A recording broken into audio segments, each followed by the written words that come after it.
আপনারা দেখতেছেন ভিশন 50 একটা, আরেকটা হচ্ছে আপনার Motorola GT5। আমরা যদি একটা জিনিস দেখি, দুটোটার ক্যামেরা রেগুলেশন কিন্তু দেখতে অনেকটা সেম, দুটোটা দেখতে একরকমই। হ্যালো ভিউয়ার্স, আমি সাইফুল। আজকে আপনাদেরকে দেখাবো Motorola GT5 ও Fusion 50 আনবক্সিং করে দেখতে কেমন এবং এটাতে কি কি রয়েছে শর্টকাটে আপনাদেরকে বলার চেষ্টা করব।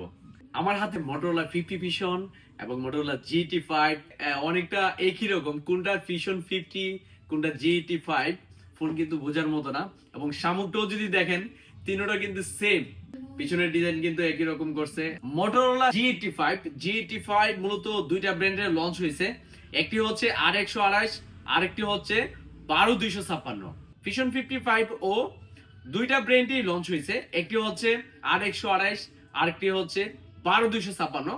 এই Fusion 50 এবং G85 এই দুইটার মধ্যে আসলে পার্থক্যটা কোথায়? যেমন Motorola GT5 এর মধ্যে হচ্ছে কোয়ালকম স্ন্যাপড্রাগনের প্রসেসর ইউজ করা হয়েছে, 6S Gen 3 এর প্রসেসর ইউজ করছে GT5 এ। আর যদি আমরা Motorola Fusion 50 দেখি, কোয়ালকম স্ন্যাপড্রাগন প্রসেসর ইউজ করা হয়েছে 7S Gen 2। প্রসেসরের যে বিষয়টি, প্রসেসর কিন্তু যেই 6S Gen 3 এবং হচ্ছে 7S Gen 2 একরকম নয়, কিন্তু দুইটার কিন্তু দুই রকম কাজ। প্রসেসর যত ভালো হবে, পারফরমেন্স তত অনেক ভালো হবে। বিশেষ করে যারা গেম খেলে এবং অফিসিয়াল কাজ করে বা মোবাইল দিয়ে যারা ধরেন ফেসবুক, ইউটিউব, অনলাইনে বিষয়ে যারা কাজ করে, তাদের জন্য হচ্ছে প্রসেসর অনেকটা ইম্পর্টেন্ট হয়। এবং যারা ব্লগ করেন তাদের জন্য ক্যামেরাও একটু বেটার লাগে, প্রসেসরও একটু বেটার লাগে। পাশাপাশি হচ্ছে আপনার যে চার্জিং ওয়াট কিন্তু 30 ওয়াট ইউজ করা হয়েছে GT5 এ। আর যদি আমরা Motorola Fusion 50 দেখি, 68 ওয়াটের চার্জার কিন্তু ইউজ করা হয়েছে। 15 মিনিটেই Fusion 50 50% চার্জ হয়ে যাবে, 30 মিনিটে 100% ফুল। সেই ক্ষেত্রে কিন্তু Motorola GT5 এ কিন্তু একটু সময় নেবে। এখানে হচ্ছে পার্থক্য, প্রসেসরের হচ্ছে পার্থক্য। আর ক্যামেরা রেজোলিউশন যদি দেখি, ক্যামেরা রেজোলিউশন কিন্তু Motorola GT5 ও 50 মেগাপিক্সেলের পিছনের ক্যামেরা ইউজ করছে, Fusion 50 তো 50 মেগাপিক্সেলের ক্যামেরা ইউজ করা হয়েছে। আর আমরা যদি ফ্রন্টের ক্যামেরার কথা বলি, ফ্রন্টের ক্যামেরা কিন্তু সেমই করছে 32 মেগাপিক্সেলের।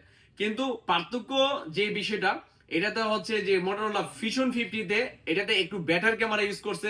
এবং বরাবরের মতোই কিন্তু Motorola-তে সোনির লেন্স কিন্তু ইউজ করা হয়, যার কারণে আপনার 50 মেগাপিক্সেল ক্যামেরা হলেও কিন্তু Motorola-র মধ্যে কিন্তু ক্যামেরা রেজোলিউশন অনেক বেটার করে, কারণ সোনির ক্যামেরা ইউজ করছে, এজন্য ক্যামেরা রেজোলিউশন একটু বেটার করে। এই Motorola-র ডিসপ্লে নিয়ে কিন্তু সন্তুষ্ট থাকতে পারেন, কারণ তার কারণ হচ্ছে এটা কিন্তু 3D কার্ভ ডিসপ্লে ইউজ করছে এবং হচ্ছে OLED প্যানেলের ডিসপ্লে ইউজ করছে এবং 1 বিলিয়ন কালার এটিতে সাপোর্ট দিয়ে দিছে। এবং দেখতেই পাচ্ছেন এই যে তিনোটাই কিন্তু ইন ডিসপ্লে ফিঙ্গারপ্রিন্ট। কারণ আপনারা যারা ইন ডিসপ্লে ফিঙ্গারপ্রিন্ট খুঁজেন, তাদের জন্য বেস্ট একটি প্রোডাক্ট হচ্ছে Motorola। এবং তিনোটাই কিন্তু টাইপ সি চার্জার ইউজ করছে এবং কালার দেখতেই পাচ্ছেন অসাধারণ, কিন্তু তিনটি কালার। আরেকটি বিষয় হচ্ছে, আমাদের কাছে Motorola-র সবগুলো ব্র্যান্ডই রয়েছে, সবগুলো কালারই রয়েছে। ইতিমধ্যে দেখতে পাচ্ছেন আমাদের কাছে তিনটা কালারে আমি কিন্তু দেখাচ্ছি। যাদের Motorola প্রয়োজন, আপনারা ক্যাশ এবং কিস্তিতে আমাদের কাছ থেকে ক্রয় করতে পারবেন। যাদের প্রয়োজন চলে আসবেন আপনাদের সবার প্রিয় শপ, নাসিরনগর কলেজ মোড়, সাইফুল। ধন্যবাদ, ভালো থাকবেন।